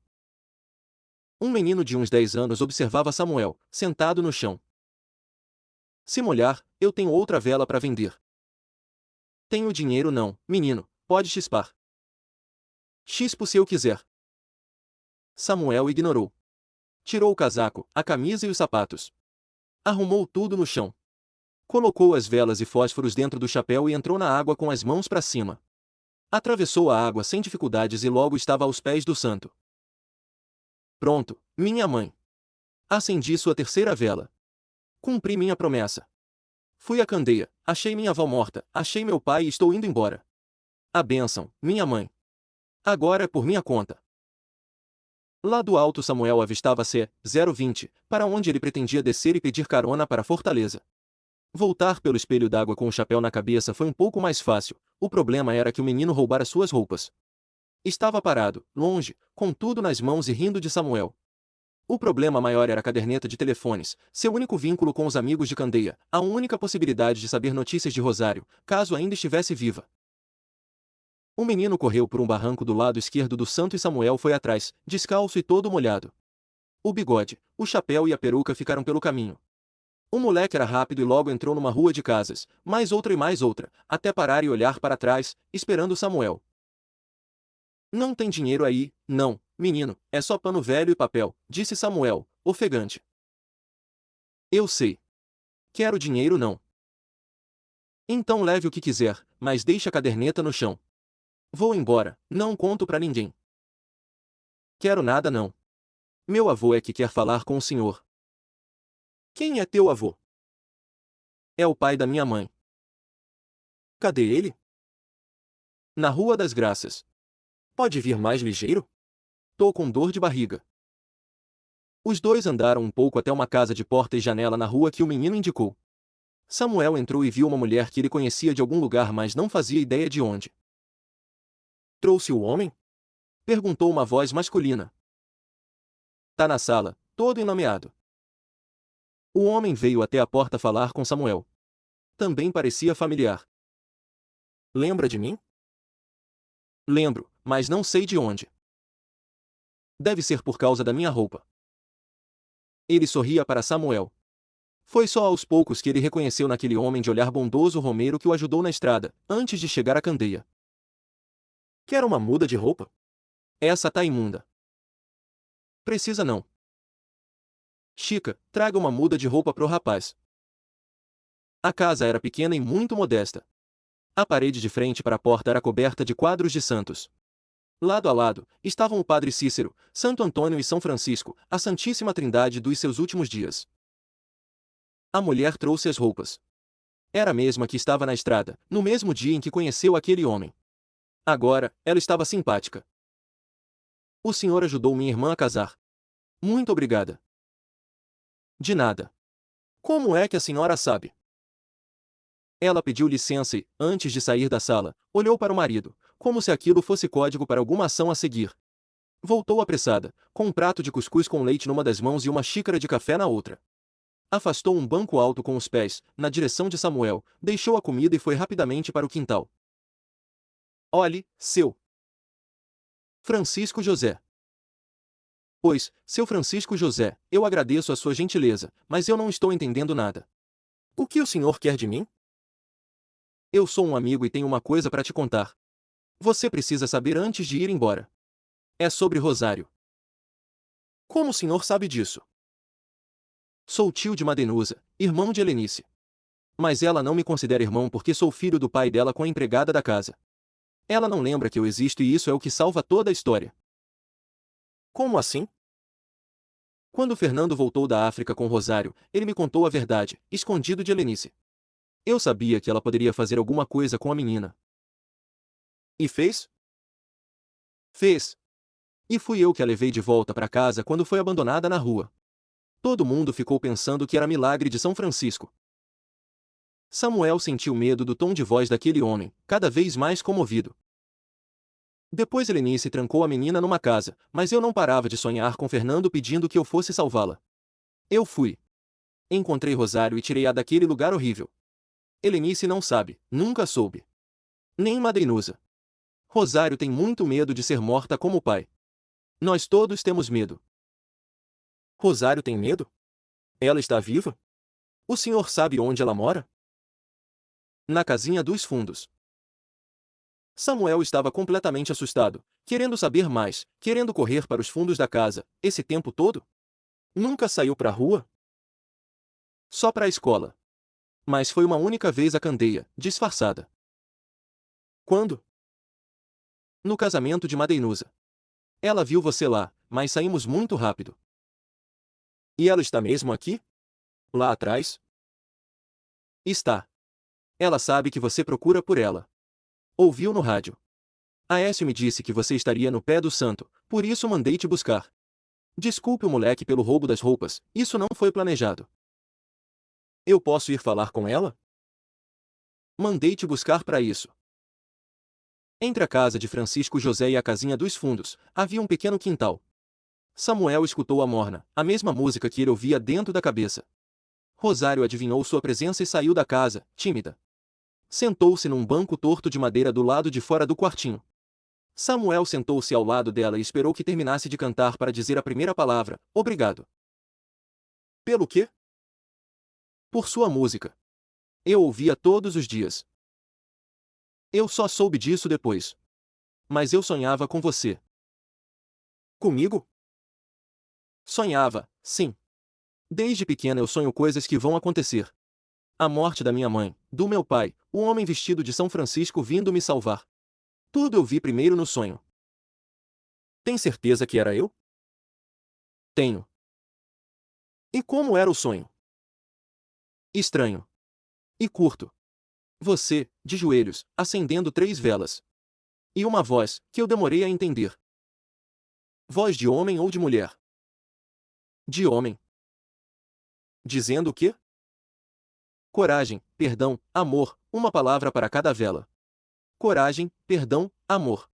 Você entende o que é isso? Ele tomou as mãos da moça e sentiu a tal força estranha. As velas de Marinha, a rota para Rosário. Queria levá-la para ver o mar, ouvir suas mornas para sempre, e as coisas fizeram algum sentido pela primeira vez. Pensou na cabeça do santo, na desgraça de Manuel. Acho que entendo. Então me diz, o que significa esse sonho? Significa, Rosário, que você é o meu milagre. Agradecimentos. As primeiras ideias deste romance foram escritas em 2006 para a oficina de criação e roteiro Como Contar um Conto, ministrada por Gabriel Garcia Marques na Escola de Cine YTV de San Antônio de Los Banos, em Cuba, entre 2 e 5 de dezembro. A aprovação, o entusiasmo e o incentivo de Garcia Marques diante deste projeto foram fundamentais para que eu seguisse com o trabalho até o fim, e é por ele que começo os meus agradecimentos. Mais que isso, o livro é para ele. Também sou grata a Eve, a Maria Júlia e Alquimia, pela oportunidade de fazer parte da última turma dessa prestigiada oficina. Muito obrigada a Paulo Linhares, Beth Jaguaribe, Orlando Senna e ao Programa de Intercâmbio e Difusão Cultural do Ministério da Cultura. Aos talentosos e experientes colegas de curso, Ana Maria Parra, Colômbia, Juan Pablo Bustamante, Colômbia, Ernesto Villa-Lobos, Costa Rica, Lin Lau, Cuba, Karina Narpier, República Dominicana, Joaquim Guerreiro Casasola, México, Christian Ayala Alonso, Espanha, Rocio Santilana, Peru, e ao professor Fernando Leon de Aranoa. Agradeço também aos amigos Luciana Cruz, Mariana Cordiviola, Janaína Marques, Marcos Moura, Rita Célia Faena, Manuela Monteiro, Samuel Macedo, Fátima Souza, Sheila Jacob, Silvia Jacob, Lira Neto, Lula Buarque de Holanda, Letícia Monte, Lilian Contreira, Regina Ribeiro, Fernanda Coutinho, Luciana Gifone, Frei Beto, Natália Guereluz, Joana Medrado, aos professores Robert M. Sequei e Guilherme Arriaga, Ari Leite, Thelma Leite, Cíntia Figueiredo, Tiago Coutinho, Luciana Lima Verde, Nícia Barroso, João Daniel Almeida, Paloma Jorge Amado, Cecília Amado, Ana Márcia Diógenes, Rosângela Primo, Família Alencar, Família Cioli, Saraudedina e Isabel Lopes Coelho. Minha gratidão aos professores Lívia Reis, minha orientadora, Eurídice Figueiredo e Vitor Hugo, que avaliaram este trabalho durante o exame de qualificação do doutorado em Estudos de Literatura da UF, apontando a luz necessária para o amadurecimento do texto e das questões que o envolvem. A Dal Navari, que me levou para conhecer a cabeça do santo verdadeira, em caridade. Aneda Blitman e João Marcelo Melo, pela acolhida em Cabo Verde.